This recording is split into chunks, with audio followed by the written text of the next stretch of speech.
Introduction. Thank you for that very nice welcome.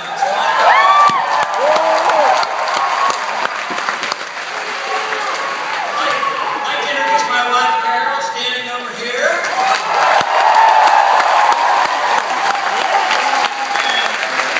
And my granddaughter, Olivia, is with us today. One of our 18 graduates.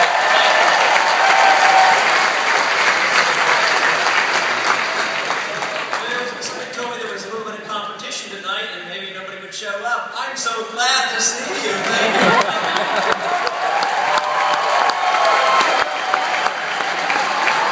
But if you're correct, the cause of liberty will be remembered for a long time, and a ball game will be forgotten. Well, this is very nice, and of course you know that reception has been excellent across the country, and on the colleges in particular. But every once in a while we come up short on the coverage. You know, evening news doesn't seem to cover what we're doing. And when they do, they come up with headlines. Where's Ron Paul? What is he doing? What's he doing these days? Starting a revolution! Where's the media? That's what we want to know.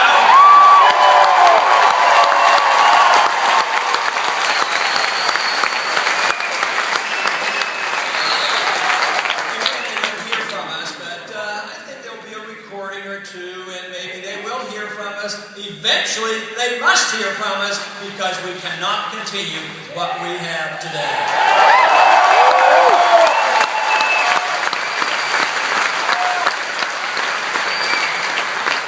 I think this is why the country is so different from 4 years ago. We were in a campaign 4 years ago, and I considered it very successful. But there's a dramatic difference between now, today, and 4 years ago. 4 years ago, there were not that many people who had an interest in the Federal Reserve. Today, it's a really big issue. For the first time in the history of the Federal Reserve, monetary policy in the Federal Reserve is one of the big issues of the campaign.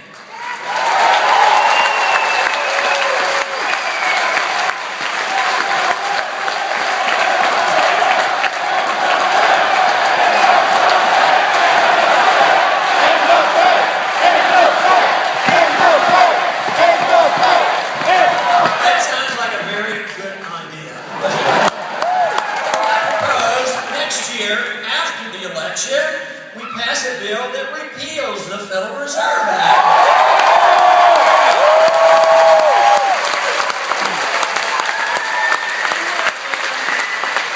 Surely if that isn't done immediately, what has to be done immediately, and the country now is very much with us. Let's get a full audit of the Federal Reserve and find out what they've been doing with our money.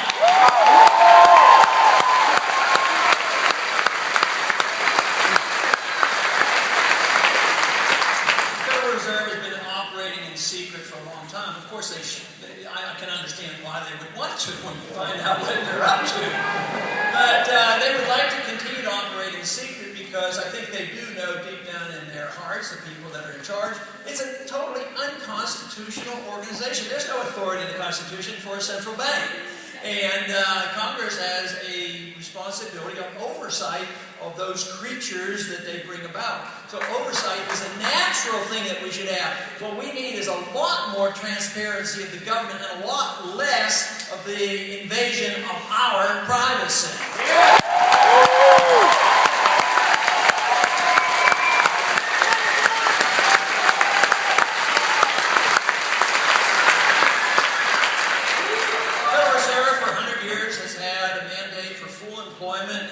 And stable prices. Well, they haven't been doing so well, and as years go on, it gets worse. They're down to a 2-cent dollar compared to the dollar of 1913 that they were entrusted to.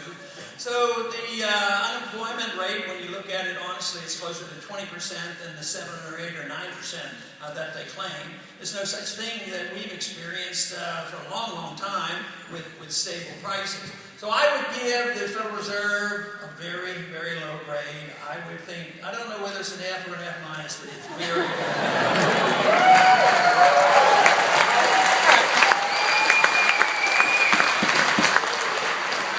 One thing that we have to understand about monetary policy is if we oppose big government, which I'm assuming that just about everybody in this audience is opposing big government.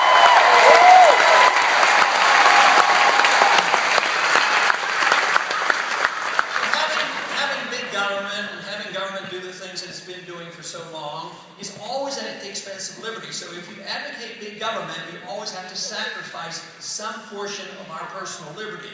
So this is the reason that if once you come around to endorsing the basic principle of liberty, you have to be in opposition, to big government and the financing of big government through the Federal Reserve System. What would happen if you didn't have a Federal Reserve to facilitate big government is the government would have to pay their bills. And if they didn't have enough taxation, they would have to borrow the money. But if you didn't have the Fed to buy the debt, then it would stop, because if they were spending too much, interest rates would go up and they would recognize that we can't afford it.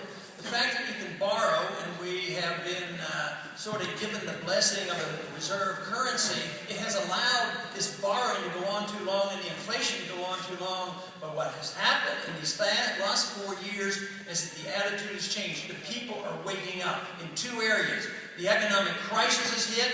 People know that we're not going to come flying out of this, that we have to have structural changes, and they're also fed up with our foreign policy, and they want our troops to come home.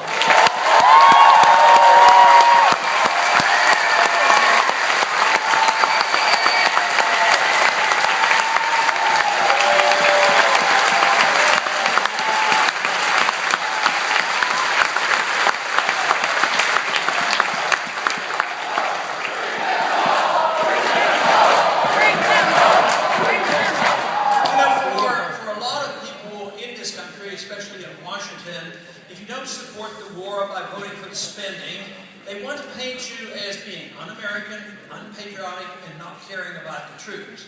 If they ever say that to you, ask them why the active military personnel donates more money to our campaign than all the other campaigns.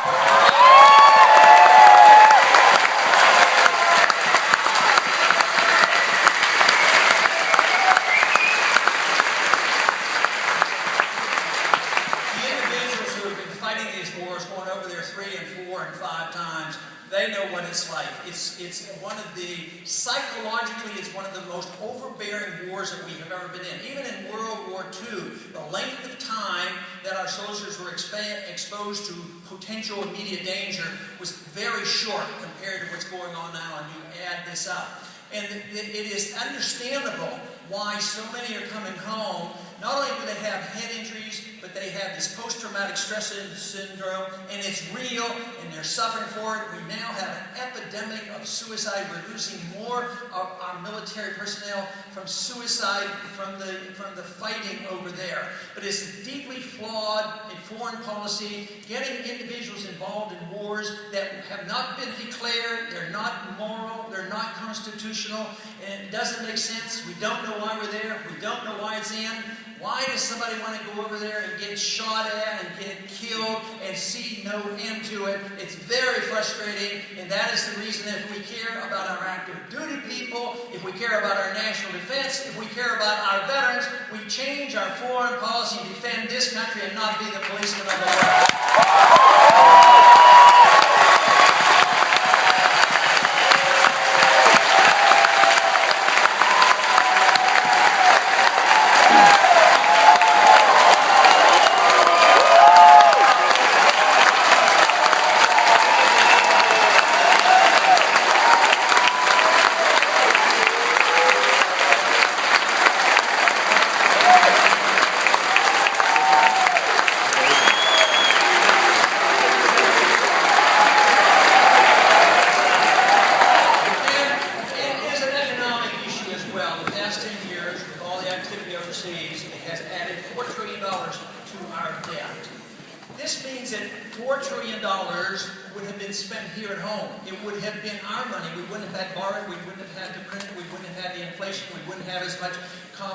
With the business cycle, but it is driving us into deep debt. And all great nations who overextend themselves overseas and develop empires, they always come down because they become arrogant and they stretch themselves too thinly around the world.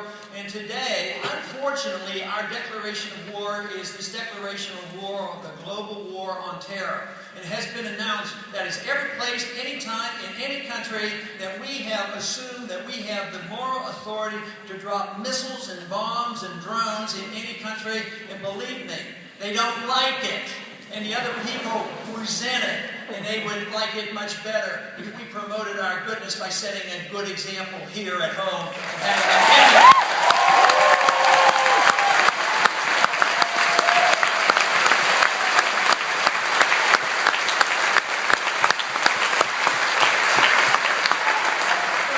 One thing about the military, we don't have to worry about any other country ever invading us and attacking us. We are by far the strongest ever in the history of the world. We have more weapons than everybody else put together, and we have an efficient army if they have to fight. But our problem isn't a foreign invasion. Our problem is the other half of our oath of office when we swear to defend against all enemies, foreign and domestic.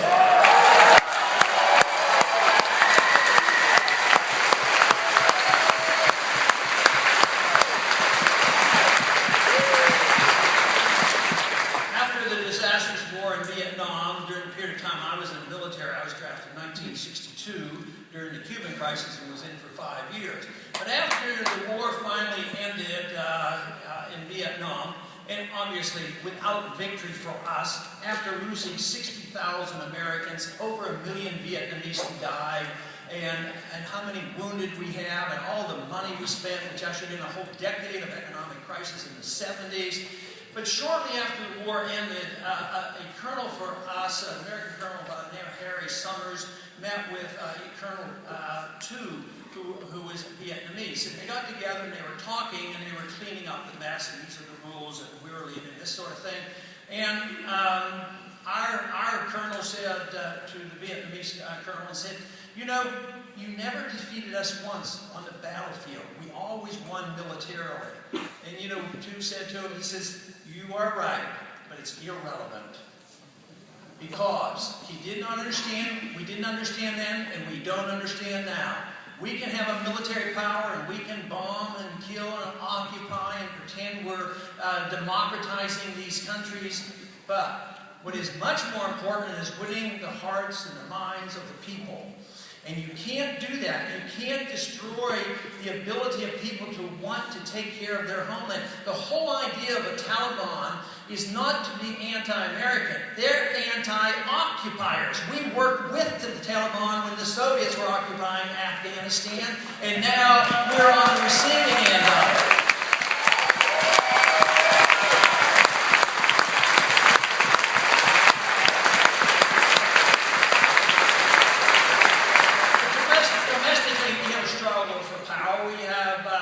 Politicians, a few of them running for president, and the goal is, in both of the major parties, is to obtain power. Is to seek power and control and serve the special interest. It's not so much as a difference between their two philosophies. They have their special interests. The Federal Reserve protects both sides, and yet there is a struggle for power. That is real.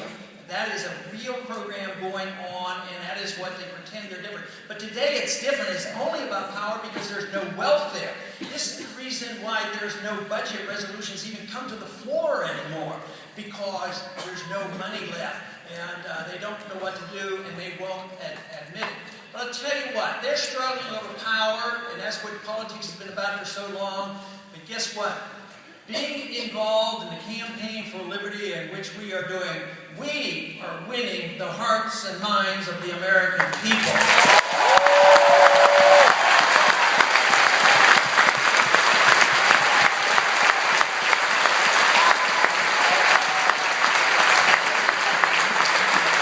There's no doubt in my mind there are revolutionary changes going on, and they're intellectual ideas that are changing.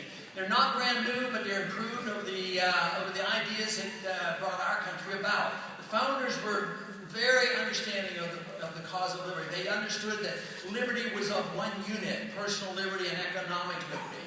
And this was tried and tested. We had the greatest nation, the freest nations, and the most prosperous nation. But it's on trial right now because we are no longer the richest nation. We have now claimed that we are the most indebted nation in the history of the world. And we aren't producing. Our real productive jobs have gone overseas. So this will not continue. This is the reason that in the near future, exactly the dates I don't